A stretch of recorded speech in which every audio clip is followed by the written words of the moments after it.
होळी हा सण अख्ख्या देशासह महाराष्ट्रात मोठ्या उत्साहात साजरा होत असला तरी कोकणात अनोख्या पद्धतीने साजरा केला जातो।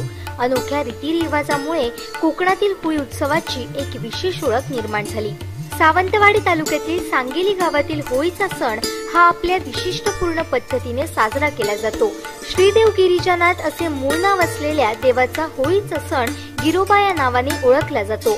भक्तांचे श्रद्धास्थान असलेल्या या देवाची महती मोठी आहे। गिरोबा उत्सवाला महाशिवरात्रीला प्रारंभ होतो।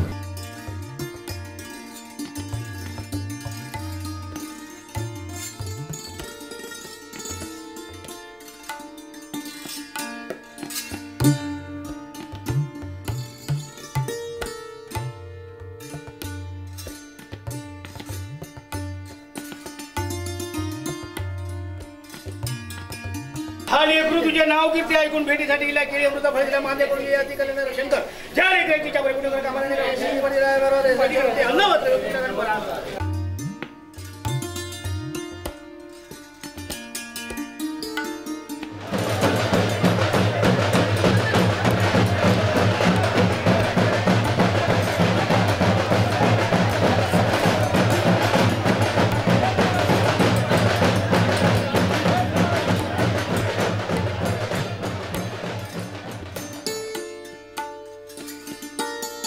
ह्या गावामध्ये 10 वाड्या आहेत।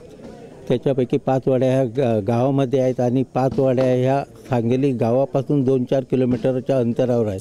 त्या वाड्यामध्ये प्रत्येक ठिकाणी मंदिर आहेत। मेन मंदिर श्री गिरिजानाथ आणि गिरिजानाथ हे मंदिर त्याची गिरिजानाथ मंदिरामध्ये जे देव आहे ते पाषाणरूपी नसून दरवर्षी पणसाच्या झाडापासून देव तयार केला जातो आणि त्याची दरवर्षीप्रमाणे स्थापना केली जाते। हा कार्यक्रम महाशिवरात्रीपासून चालू होतो। याच्यामध्ये 8-5 मानकरी सर्व मंदिरामध्ये महाशिवरात्री दिवशी जमा होतात आणि त्या दिवशी चर्चा होते की या ठिकाणी देवासाठी झाडा कुठे उपलब्ध आहे।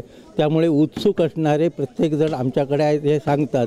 त्यामुळे या ठिकाणी कुठे देव काढावा ह्याला काही बंधन नाही आहे, परंतु ज्या वाडीवर असेल तर 1 वर्ष वाडीवर आणि 1 वर्ष गावात अशी आता ही प्रथा घातलेली आहे। आणि त्या दिवशी मग सर्वांच्या विचाराने त्या ठिकाणी जिथे फणसाचं झाड आहे आणि ते योग्य आहे हे पाहण्यासाठी तिथे सगळे जमतात आणि ते योग्य वाटल्यानंतर 8-5 मानकरी सर्व त्याला मानाची हात लावून त्याची निवड होतात आणि ते दिवसापासून जो उत्सव चालू होतो। दररोज त्या ठिकाणी कीर्तन, भजन, दशावतारी नाटक, संगीत, गाण्याचे कार्यक्रम असे वेगवेगळे कार्यक्रम तिथे 15 दिवसात सतत होत असतात। आणि असं ठरलेलं आहे मंदिरामध्ये होळी पौर्णिमेच्या आदल्या दिवशी म्हणजे आजच्या दिवशी सर्व मानकरी, प्रमुख ग्रामस्थ, पंचक्रोशीतील आजूबाजूच्या गावातील सर्व लोक जमल्यानंतर त्या ठिकाणी खऱ्या अर्थाने उत्सवाला सुरुवात होते। त्या ठिकाणी 8-5 मानकरी परल भरला जातो आणि त्यानंतर आजच्या कार्यक्रमाचे पवार हे आमचे मानकरी असतात, त्यांच्याकडून ती शास काढली जाते आणि ती शास वाजत गाजत या ठिकाणी आणून ह्या झाडाला ती शास लावल्यानंतर 8-5 मानकरी प्रथेनुसार त्या देवाचं खाप लावतात, म्हणजे तोडणीचं काम चालू होतं। आणि हा उत्सव आम्ही करत असताना संपूर्ण गावातील जे नोकरवर्ग असतील किंवा आमच्या ज्या महिला भगिनी असतील, माहेरवासिनी असतील, ह्या सगळ्या अगदी श्रद्धेने या कार्यक्रमात सहभागी होतात। आणि दरवर्षी चालत आलेला हा कार्यक्रम आम्ही कुठल्याही प्रकारचा पोलीस बंदोबस्त न घेता गावातील सगळ्यांच्या सहकार्यातनं हा उत्सव अगदी दिवसेंदिवस दर्जेदार करत असतो।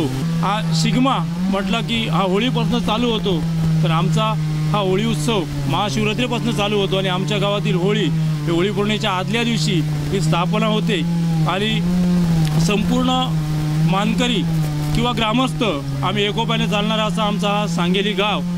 आणि या ठिकाणी तुम्हाला मी मुद्दा म्हणून सांगतो की वेगवेगळे जरी पक्ष असले तरी देवस्थानकडे आमच्या कुठल्याही प्रकारचं राजकारण चालत नाही। एका श्रद्धेने सगळे लोक आम्ही त्या गिरोबाच्या मंदिरात जमल्यानंतर आमचं गाव सांगेली गाव हा 15 वाड्यांनी विखुरलेला गाव आहे, तरी पण सगळे 8-5 मानकरी एकदा बसल्यानंतर जो निर्णय असेल तो गावाच्या हिताच्या दृष्टिकोनातून घेतला जातो आणि अगदी एकोप्याने नांदणारा गाव म्हणून आमच्या सांगेली गावची ख्याती आहे।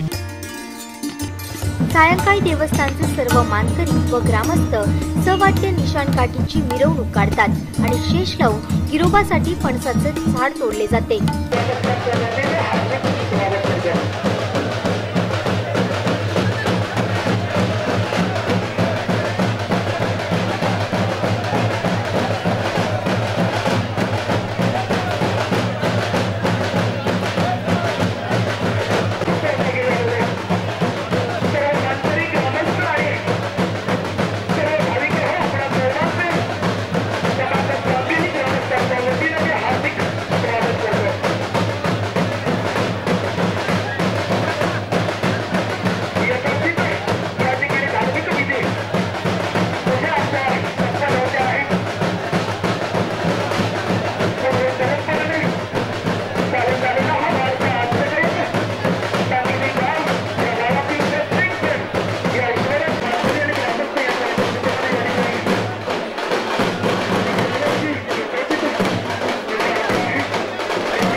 गिरोबाला दशक्रोशीतील सुतार मंडळी गिरोबाचा आकार देतात।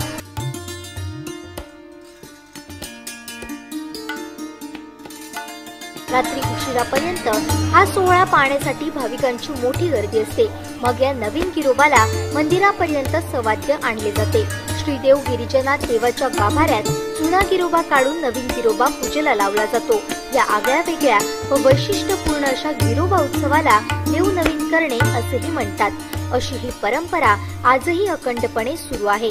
या गिरोबा उत्सवाला जिल्ह्यातील तसेच जिल्हाबाहेरील भाविकांनी मोठी गर्दी केली होती।